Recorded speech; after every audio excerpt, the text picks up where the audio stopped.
I know many of you that watch my channel, and I want to apologise first of all. I haven't done a video for a while. I've been really busy organising the event, dealing with all sorts of other different issues, and I just haven't had time to make a lot of videos. So I do apologise to everybody that's been watching my channel. I'm going to try and get on it again in terms of getting content out to you guys, in terms of doing videos. I want to do something about the assisted dying bill, which I find absolutely abhorrent, but that's another story. But yeah, apologies for not doing more content. I want to talk about 26th of October. I think this is, we always say this, but this really is the most important event that we've done. And I'll tell you why.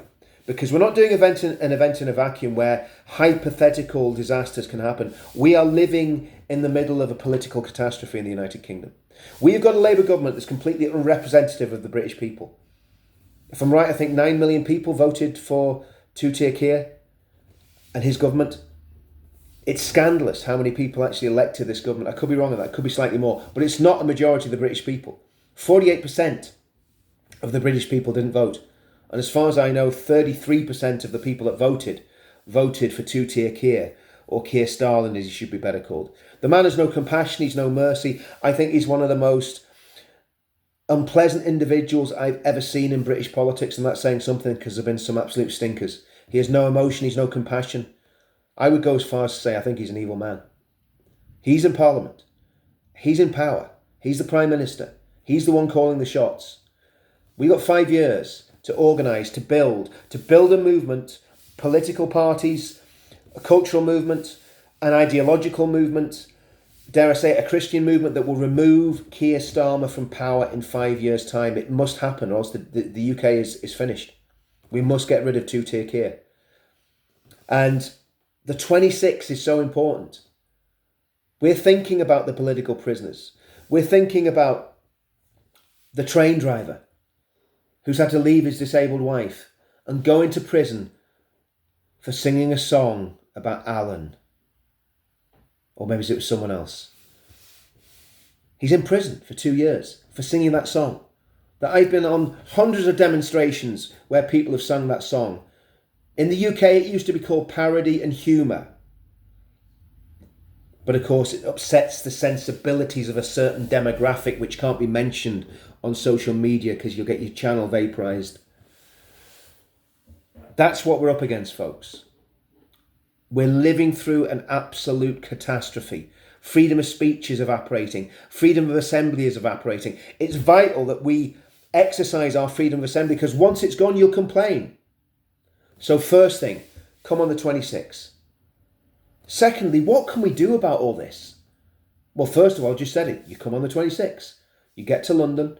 You book your planes, your flights if you're me and you're in Belfast. You book your flights. You find somewhere to stay and you stay in London. And you go to the event on the 26th and you make it an amazing celebration. Because the leader of our movement, and let's get it right, Tommy is the leader. He leads our movement. He is looking at possibly a 4-year prison sentence. Now I'm hoping, this is what I'm hoping. I'm hoping that the judge, whoever he is, has two things. That he has common sense and compassion. Why do I say common sense? The reality is, if Tommy is removed and put in prison, then our movement has a vacuum. And that vacuum can be filled by very, very sinister forces and sinister people. Obviously, we're going to do everything we can to make sure that doesn't happen. But the reality is there's only a certain amount that we can do. The reality of this is the vast majority of British working class men listen to Tommy Robinson. And if he says jump, they say how high. That's the reality of the situation. If he's in prison and there's a vacuum at the top of the leadership of our movement, that is a big, big problem for the country. Secondly, compassion. What about having compassion on a man who this is to the judge, he's got PTSD. You know that him going to prison is going to cause massive problems for him and his family. And it's not that he's done anything violent. He hasn't looked at kiddie porn like Hugh Edwards did and got a suspended sentence. He's not a violent offender like so many of these people that were released under the early release scheme. No, he's going to be a political prisoner. Because as far as I can see, he didn't publish anything in that story that wasn't true. So, get to London on the 26th.